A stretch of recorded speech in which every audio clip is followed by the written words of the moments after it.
আপনারা দেখছেন একুশে টেলিভিশন।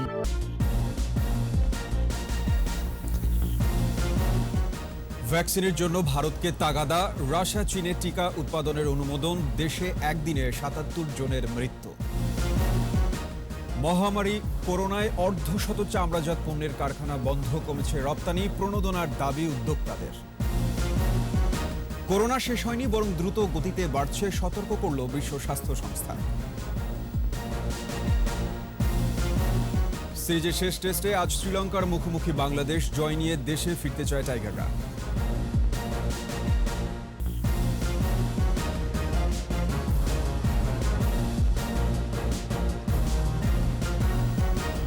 শুনছিলেন ফার্স্ট সিকিউরিটি ইসলামী ব্যাংক লিমিটেড সংবাদ শিরোনাম। আমন্ত্রণ জানাচ্ছি সকাল ৯টার ২১ সংবাদে। আপনাদের সাথে আছি আমি সাব্বির আহমেদ। দর্শক, ২১ টেলিভিশনের সংবাদ একই সাথে সরাসরি দেখতে পাবেন আমাদের ফেসবুক পেজ www.facebook.com/2124 অনলাইনে।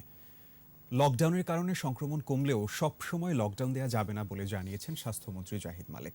মন্ত্রী বলেছেন, দেশে অক্সিজেন সংকট নেই, আর টিকার জন্য ভারতকে তাগাদা দেওয়ার পাশাপাশি দ্রুততম সময়ের মধ্যেই চীনের সিনোফার্মের সাথে চুক্তি হতে পারে বলেও জানান তিনি। এদিকে কোভিড-19-এ ২৪ ঘন্টায় মারা গেছে ৭৭ জন। দৈনিক সংক্রমণের হার ১০.৪৮%। বিস্তারিত জানাচ্ছেন স্মৃতি মণ্ডল। দ্বিতীয় ঢেউ মোকাবেলা ও করোনা রোগীদের চিকিৎসায় কোভিড ইউনিট বাড়াচ্ছে সরকার। রাজধানীর মহাখালীতে জাতীয় বক্ষব্যাধি ইনস্টিটিউট ও হাসপাতালে জাতীয় অ্যাজমা সেন্টারকে কোভিড ইউনিটে রূপান্তরিত করা হয়েছে। দুপুরে ভার্চুয়ালি এর উদ্বোধন করেন স্বাস্থ্যমন্ত্রী জাহিদ মালেক। স্বাস্থ্যমন্ত্রী বলেন, লকডাউনের সংক্রমণ কমেছে, সরকারি বেসরকারি হাসপাতালে অর্ধেক বেড খালি, সেই সাথে অক্সিজেন সংকটও নেই। তবে রোগী বাড়লে সংকট তৈরির আশঙ্কার কথাও জানান মন্ত্রী। আমরা লিকুইড অক্সিজেন ব্যবহার করেছি, পাশাপাশি আমরা গ্যাস অক্সিজেনও এখন ব্যবহারের ব্যবস্থা করেছি। আমরা লিকুইড অক্সিজেন আরো বেশি করে মজুত করারও ব্যবস্থা আমরা করেছি। এখন আমরা ভালো আছি, কিন্তু আমরা চাই না রোগী আরো ৩ গুণ বেড়ে যাক, তখন আমরা কিন্তু সমস্যায় আমরা পড়ে যাব। চীনের সিনোফার্মের সাথে টিকার জন্য দ্রুততম সময়ে চুক্তি হতে পারে বলেও জানান স্বাস্থ্যমন্ত্রী। রাশিয়ার সাথে চুক্তিবদ্ধ হয়েছি এবং চায়নার সাথেও আমরা চিঠিপত্র আদান প্রদান করেছি এবং অল্প সময়ের মধ্যেই সিনোফার্মের সাথে আমরা হয়তোবা চুক্তিবদ্ধ হতে পারবো। এবং ভারতের সাথেও আমাদের কথাবার্তা চলছে যাতে অ্যাস্ট্রাজেনিকা ভ্যাকসিন আমরা যাতে তাড়াতাড়ি পাই, এবং সে বিষয়ে মাননীয় প্রধানমন্ত্রীও তাগিদ দিচ্ছে এবং ভ্যাকসিনকেও তাগিদ দিচ্ছে। এদিকে স্বাস্থ্য অধিদপ্তরের তথ্য বলছে, করোনায় একদিনে মৃত্যু হয়েছে ৭৭ জনের। ৩৫৮টি ল্যাবে ২৮,২০৬ জনের নমুনা পরীক্ষায় শনাক্ত ২,৯৫৫। সুস্থ হয়েছে আরও ৫,৩৯২ জন। দৈনিক সংক্রমণ হার কমে হয়েছে ১০.৪৮%। বেড়েছে সুস্থতার হার ৮৯.০৯%। স্মৃতি মণ্ডল, ২১ টেলিভিশন, ঢাকা। রাশিয়া ও চীনের ভ্যাকসিন বাংলাদেশ উৎপাদনের নীতিগত অনুমোদন দিয়েছে মন্ত্রিসভা কমিটি। অর্থনৈতিক বিষয় সংক্রান্ত মন্ত্রিসভা কমিটির ১৪তম এবং সরকারি ক্রয় সংক্রান্ত মন্ত্রিসভা কমিটির ১৬তম সভায় এ অনুমোদন দেয়া হয়। পরে স্বাস্থ্যমন্ত্রী আ.হ.ম মুস্তফা কামাল বলেন, স্বাস্থ্য সুরক্ষা সামগ্রী, পিসিআর টেস্ট কিট এবং পিসিআর ল্যাব সরঞ্জামাদি ক্রয়ের অনুমোদনও দেয়া হয়েছে। বেসরকারি প্রতিষ্ঠান থেকে সরাসরি ক্রয়ের সিদ্ধান্তও দেয়া হয়েছে।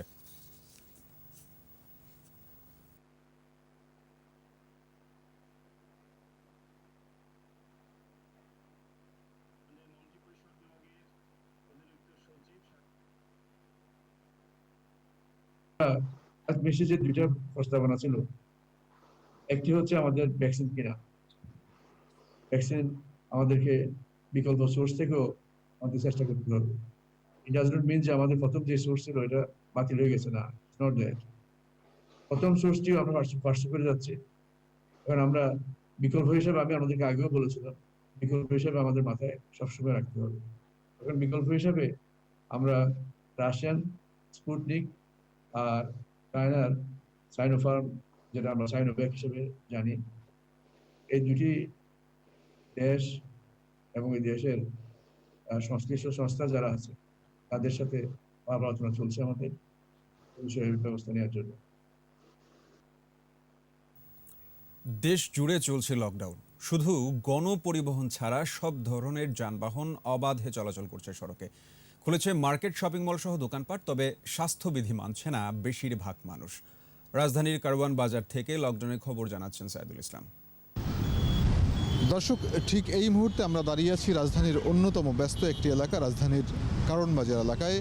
আপনারা জানেন যে এই মুহূর্তে চলছে করোনার চতুর্থ লকডাউন, অর্থাৎ কঠোর বিধিনিষেধের তৃতীয় ধাপ শুরু হয়েছে আজকে থেকে। সকাল থেকে কিন্তু আমরা রাজধানীর বিভিন্ন এলাকা ঘুরেছি। এই কারওয়ান বাজার মোড়ে যদি খেয়াল করেন, আমার পিছনে, ঠিক এই পেছনে কিন্তু যখন লকডাউন শুরু হয়েছে তখন একটি চেকপোস্ট ছিল, আর এই ডান পাশেও কিন্তু আরেকটি চেকপোস্ট ছিল, যেখানে পুলিশ বিভিন্ন বিধিনিষেধ বা মানুষের যাতায়াত সম্পর্কে বিভিন্ন সময় বিভিন্ন কিছু জিজ্ঞাসা করছে। কিন্তু আজকে যদি দেখেন তাহলে দেখতে পাবেন যে আজকে কিন্তু এই ধরনের চেকপোস্টের কোনো বালা এখানে নাই, পুলিশের কোনো উপস্থিতি আমরা দেখতে পাচ্ছি না। কোনো পুলিশ সকাল থেকে কিন্তু এখানে এই ধরনের চেকপোস্টে প্রথম ধাপে যে ধরনের চেক করেছিল, অর্থাৎ প্রথম ধাপে কিন্তু প্রত্যেকটি গাড়ি, প্রত্যেকটি মানুষকে পুলিশ কিন্তু রাস্তায় বের হওয়ার কারণ এবং কঠোর বিধিনিষেধের মধ্যে তারা নিয়ে আসছিল। কিন্তু এই তৃতীয় ধাপের কঠোর লকডাউনের তৃতীয় ধাপের এই আজকের প্রথম দিনে কিন্তু আমরা সকাল থেকে রাজধানীর যে অঞ্চলগুলোতে ঘুরেছি, সেই অঞ্চলগুলোতে কিন্তু এই ধরনের পুলিশের উপস্থিতি বা পুলিশের কোনো তৎপরতা আমরা দেখতে পাইনি। প্রচুর পরিমাণে মানুষ ব্যক্তিগত যানবাহনে কিন্তু রাস্তায় বেরিয়েছেন। শুধু পরিবহনের অস্তিত্ব ছাড়া রাস্তায় সব ধরনের যানবাহন কিন্তু চলমান আছে। প্রচুর পরিমাণে মানুষ রাস্তায় কিন্তু আছেন, তারা বিভিন্ন কাজে তারা বের হয়েছেন। আপনারা জানেন যে কয়েকদিন আগে শপিং মল খোলা হয়েছে, সেজন্য কিন্তু রাস্তার উপর বেশ চাপ বেড়েছে। প্রচুর মানুষ কিন্তু শপিংয়ে যাচ্ছেন। এছাড়া শপিং সংশ্লিষ্ট যারা আছেন, কর্মচারী, দোকানদার, তারাও কিন্তু রাস্তায় বের হয়েছেন। সব মিলিয়ে কঠোর লকডাউনের যে তৃতীয় ধাপ আজকে শুরু হলো, সকাল থেকে সেই কঠোর লকডাউনের তৃতীয় ধাপ রাজধানীতে অন্তত সেটা মনে হচ্ছে না। রাজধানীতে মনে হচ্ছে যে খুব স্বাভাবিকভাবেই মানুষ চলাচল করছে। কোনো ধরনের বিধিনিষেধ বা পুলিশের পক্ষ থেকে কোনো ধরনের নিয়ন্ত্রণ আরোপ করার তথ্য আমরা দেখছি না। এই ছিল সর্বশেষ অবস্থা। দেশে এসএমই খাতের আওতাভুক্ত প্রায় 260টি চামড়াজাত পণ্যের কারখানা রয়েছে। করোনা মহামারীর প্রভাবে প্রায় অর্ধশত কারখানার উৎপাদন এখন বন্ধ। এছাড়া অর্থবছরের প্রথম 9 মাসে চামড়া ও চামড়াজাত পণ্যের রপ্তানি কমেছে 7% বেশি। আর ভোক্তা চাহিদা কমায় কিছুটা সংকুচিত স্থানীয় বাজারও। এমন পরিস্থিতিতে আরেকটি আর্থিক প্রণোদনার দাবি এ খাতের উদ্যোক্তাদের। তৌহিদুর রহমানের রিপোর্ট। বৈশ্বিক মহামারীর প্রথম ধাপ পেরোতে না পেরোতেই যখন কারখানাটাকে কেবলমাত্র গুছিয়ে নিতে গেলাম, আবারও দ্বিতীয় ধাক্কা। রেজভিন হাফিজ চামড়াজাত পণ্য রপ্তানি করে এসএমই খাতে জাতীয় পুরস্কার পেয়েছেন বেশ কয়েকবার। কিন্তু বৈশ্বিক করোনার প্রভাবে কিছুটা খারাপ সময় পার করছেন তিনি। রপ্তানির আদেশ কমেছে, অভ্যন্তরীণ চাহিদাও কম, তবু সুদিনের আশায় সচল রেখেছেন কারখানা। কাজ করে যাওয়ার চেষ্টা করছি, কিন্তু সেই চেষ্টা আসলে কতটুকু চেষ্টা করে পারা যায়, সেই জায়গায় আসলে একজন উদ্যোক্তা হিসাবে বুঝতে পারছি না। রপ্তানি উন্নয়ন ব্যুরো ইপিবি বলছে, অর্থবছরের প্রথম 9 মাসে চামড়া রপ্তানি কমেছে 6.24%, আর 7.03% কমে চামড়াজাত পণ্যের রপ্তানি আয়। তবে এই সময়ে পাদুকা রপ্তানি বেড়েছে 3.82%। কিন্তু করোনার দ্বিতীয় ঢেউ দীর্ঘস্থায়ী হলে এ খাতের ঘুরে দাঁড়ানো কঠিন হবে বলে শঙ্কা উদ্যোক্তাদের। 2020 সালে আমাদের প্রায় এক্সপোর্ট ড্রপ করেছিল ওভার 25%। এখনো 2021 সালে আমরা যেটা দেখছি, যেটা আমাদের জুলাই মার্চে 2020-এর সাথে যদি কম্পেয়ার করি, ওভারঅল লেদার সেক্টরে আমাদের প্রায় 7% মতো আমাদের ডিক্লাইন করেছে। 46 ফ্যাক্টরিজ তারা তাদের operation for the time being বন্ধ করে রেখেছে, কিন্তু ওনারা হলেন যে স্মল অ্যান্ড মিডিয়াম এন্টারপ্রাইজ। ঝুঁকি মোকাবেলায় নতুন আরেকটি আর্থিক প্রণোদনা প্যাকেজের দাবি চামড়া শিল্প সংশ্লিষ্টদের। গতবার যেরকম 5,000 কোটি টাকার যেরকম আমাদের প্রণোদনা দিয়েছিল, ইকুয়ালি যদি সেভাবে যদি দেওয়া হয়, সেটা আমাদের জন্য ভালো হবে। বিশেষ কোনো ভর্তুকির ব্যবস্থা করে যদি আবারও আমাদেরকে সহায়তা করা যায়, সেক্ষেত্রে হয়তোবা আমরা আবারও ঘুরে দাঁড়াতে পারবো। চামড়া ও চামড়াজাত পণ্য রপ্তানি থেকে চলতি অর্থবছরে 92 কোটি মার্কিন ডলার আয় করতে চায় সরকার। তৌহিদুর রহমান, 21 টেলিভিশন, ঢাকা। মহামারী করোনা শেষ হয়নি, বরং দ্রুত গতিতে বাড়ছে বলে সতর্ক করেছে বিশ্ব স্বাস্থ্য সংস্থা। স্থানীয় সময় বুধবার সংস্থাটির প্যান আমেরিকান কার্যালয়ের পরিচালক ক্যারিসা ইটিএন এক ব্রিফিংয়ে এ কথা জানান। বলেন, পরিস্থিতি মোকাবেলায় স্বাস্থ্যবিধি মেনে চলা ও বিশ্বব্যাপী ভ্যাকসিনের সমবণ্টন ছাড়া আর কোনো বিকল্প নেই। এদিকে কোভ্যাক্সে তহবিল বাড়াতে গো গিভ ওয়ান ক্যাম্পেইন শুরু করেছে সংস্থাটি। মহাপরিচালক তেদ্রোস গেব্রিয়াসুস বলেন, নিম্ন আয়ের দেশে জনপ্রতি ভ্যাকসিন প্রয়োগে অন্তত $7 করে সহায়তা প্রয়োজন। প্রথম ধাপে বিশ্বের ধনী দেশগুলোতেই শুরু হচ্ছে এই ক্যাম্পেইন। বিশ্বে পর্যন্ত করোনায় মৃত 31,63,000 ও আক্রান্ত 15,01,97,000 ছাড়িয়েছে। খেলার খবর, বাংলাদেশ শ্রীলঙ্কা টেস্ট সিরিজ প্রসঙ্গ।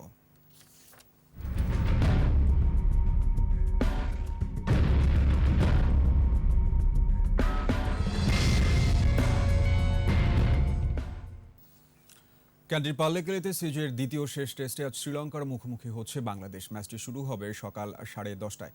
প্রথম টেস্ট ড্র হলেও শেষ ম্যাচ জিতে দেশে ফিরতে চায় মুমিনুলরা। আর কেন্দ্রীয় চুক্তি নিয়ে ক্ষোভ থাকলেও মাঠের খেলায় জয় চায় লঙ্কানরা। পারভেজ খোকনের রিপোর্ট।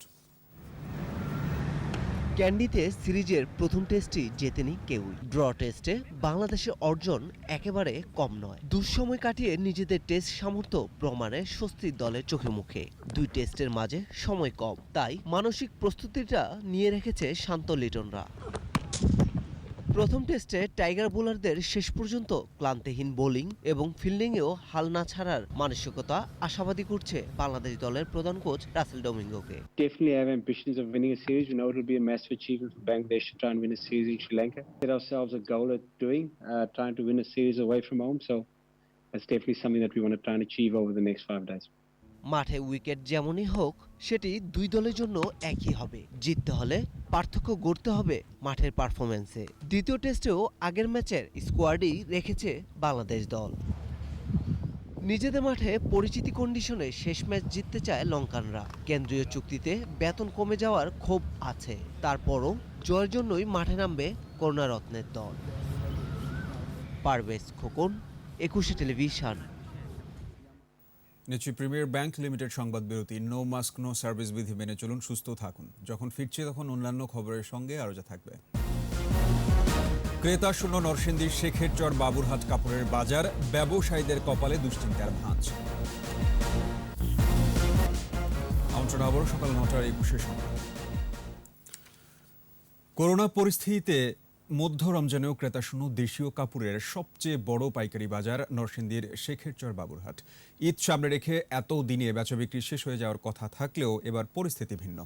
স্বাস্থ্যবিধি মেনে সীমিত পরিসরে হাট খোলা থাকলেও লকডাউনের কারণে আসতে পারছেন না দূর দূরান্তের ক্রেতারা। দুশ্চিন্তার ভাঁজ ব্যবসায়ীদের কপালে। নরসিংদী প্রতিনিধি মাখন দাসের রিপোর্ট, জানাচ্ছেন সমর ইসলাম। অন্য বছর শবে বরাতের আগে থেকে মধ্য রমজান পর্যন্ত দেশের বিভিন্ন প্রান্ত থেকে আসা পাইকারদের পদচারণায় মুখর থাকত শেখেরচর বাবুরহাট। করোনার কারণে গত বছর থেকে পরিস্থিতি ভিন্ন। Sari, lungi, three piece, shirt piece, pant piece, পাঞ্জাবির কাপড়, থান কাপড় সহ দেশীয় তৈরি প্রায় সব ধরনের কাপড়ের বেশিরভাগ দোকানে ঝুলছে তালা। স্বাস্থ্যবিধি মেনে সীমিত পরিসরে খোলা হলেও দেখা মিলছে না পাইকারের। গাড়ি ঘোড়া চলে না, মেন কথা এগুলোর জন্য আমাদের বেচাকেনা অনেক খারাপ। দোকানগুলো বসে আছে কিন্তু বেচাকেনা নেই। এই বছর লকডাউনে আমরা পুরো মারা মরা। উপযুক্ত সময় যখন বেচাকেনা হবে তখনই লকডাউন। গেছে বছরও মন্দা গেছে, এই বছরও মন্দা। এখন আমাদের পুরো মেরুদণ্ড ভেঙে গেছে। এখন এটা রিকভার করতে কত বছর লাগবে একমাত্র আল্লাহ জানে। লকডাউন শিথিল হলেও যাতায়াত ব্যবস্থা স্বাভাবিক না থাকায় দুর্ভোগ পোহাতে হচ্ছে বিভিন্ন স্থান থেকে আসা পাইকারদের। এখানে আসা আমাদের একটু দুর্ভোগ। দেশে লকডাউন চলতেছে, গাড়ি ভাড়া বেশি, সবই বেশি। 10 টাকাটা 15 টাকা 20 টাকা যার যেমন নিতে পারতেছে, আমরা যাচাই করতে পারতেছি না দোকানের মধ্যে। ক্রমাগত লোকসানে ব্যবসায়ীরা দুশ্চিন্তায়, জানান ব্যবসায়ী সংগঠনের এই নেতা। সারা বছরের যে বিনিয়োগ আমাদের এই অঞ্চলের ব্যবসায়ীদের, এই বিনিয়োগটা কয়েক হাজার কোটি টাকা লেনদেন কিন্তু দেখানো হয় এই রমজান মাসে, রমজানের 1 মাস আগে থেকে রমজান মাস পর্যন্ত। আলটিমেটলি এবার কিন্তু করোনার এই 15 দিনের লকডাউনে ব্যাপক ক্ষতি হয়ে গেছে। দেশীয় কাপড়ের ঐতিহ্যবাহী এই হাটে পাইকারি দোকানের সংখ্যা প্রায় 5,500। স্বাভাবিক পরিস্থিতিতে ঈদ উপলক্ষে সপ্তাহে 3 দিন বসা হাটে হাজার কোটি টাকার বেচাকেনা হয়ে থাকে। সমর ইসলাম, 21 টেলিভিশন। ভয়ালো 29 এপ্রিল আজ। 1991 সালের এই দিনে কক্সবাজারের উপকূল সহ কয়েকটি জেলায় প্রলয়ঙ্কারী ঘূর্ণিঝড়ে প্রাণ হারায় কয়েক লাখ মানুষ। ক্ষয়ক্ষতি হয় ঘরবাড়ি, রাস্তাঘাট, গৃহপালিত পশু সহ বিপুল পরিমাণ বনজ সম্পদের। কক্সবাজার প্রতিনিধি আব্দুল আজিজের সহায়তায় সমর ইসলামের আরেকটি রিপোর্ট। সেদিন উপকূলীয় এলাকায় আঘাত হানে 12 থেকে 20 ফুট উচ্চতার জলোচ্ছ্বাস মুহূর্তে লণ্ডভণ্ড করে দেয় বিশাল জনপদ। প্রাণ হারায় কক্সবাজার, চট্টগ্রাম, নোয়াখালী, বরিশাল, পটুয়াখালী, বরগুনা সহ দেশের উপকূলীয় এলাকার কয়েক লাখ মানুষ। বাড়িঘর, সহায় সম্পদ হারিয়ে নিঃস্ব হয়ে যায় আরও অসংখ্য মানুষ। 30 বছর পরও স্বজন হারানোর বেদনা আর দুঃসহ স্মৃতি তাড়িয়ে বেড়ায় উপকূলের বাসিন্দাদের। একুলে লাশ লাশ বাদ এখন কিছু নেই, এটা হাজার হাজার লাশ। আমার পিতা মাতা এখান থেকে দলঘাট হাই স্কুল পর্যন্ত বাসে গিয়েছিল। ভয়াল সেই ঘূর্ণিঝড়ে বিধ্বস্ত কক্সবাজারের 595 কিলোমিটার বেড়িবাঁধের 12.5 কিলোমিটার এখনও ঝুঁকিপূর্ণ। তবে 8টি পয়েন্টে জরুরি মেরামত শুরু হবে বলে জানিয়েছে পানি উন্নয়ন বোর্ড। এই অধিক ঝুঁকিপূর্ণ বাঁধগুলো মেরামতের জন্য আমরা বাজেট বরাদ্দ পেয়েছি এবং ইতিমধ্যে আমাদের এগুলো সংক্ষিপ্ত সময় নিয়ে দরপত্র আহ্বান করেছি এবং কয়েকটা জায়গায় ঠিকাদারও নিয়োগ হয়েছে। ঝুঁকিপূর্ণ বেড়িবাঁধ দ্রুত মেরামতের দাবি কক্সবাজারবাসীর। সমর ইসলাম, 21 টেলিভিশন। আবার নিচ্ছি প্রিমিয়ার ব্যাংক লিমিটেড সংবাদ বিরতি। নো মাস্ক নো সার্ভিস বিধি মেনে চলুন, সুস্থ থাকুন। যখন ফিরছি তখন অন্যান্য খবরের সঙ্গে আরও থাকছে। বিধানসভা নির্বাচনের শেষ দফায় পশ্চিমবঙ্গের 4 জেলায় ভোট গ্রহণ চলছে, কঠোর স্বাস্থ্যবিধি আরোপ। আর এর সাথে শেষ করছি সকাল 9টার 21 সংবাদ। যাবার আগে ফার্স্ট সিকিউরিটি ইসলামী ব্যাংক লিমিটেড সংবাদ শিরোনামগুলো আরও একবার। ভ্যাকসিনের জন্য ভারতকে তাগাদা, রাশিয়া চীনের টিকা উৎপাদনে অনুমোদন, দেশে একদিনে 77 জনের মৃত্যু। করোনায় অর্ধশত চামড়াজাত পণ্যের কারখানা বন্ধ, কমেছে রপ্তানি, প্রণোদনার দাবি উদ্যোক্তাদের। মহামারী করোনা শেষ হয়নি, বরং দ্রুত গতিতে বাড়ছে, সতর্ক করল বিশ্ব স্বাস্থ্য সংস্থা। সিরিজের শেষ টেস্টে আজ শ্রীলঙ্কার মুখোমুখি বাংলাদেশ, জয় নিয়ে দেশে ফিরতে চায় টাইগাররা।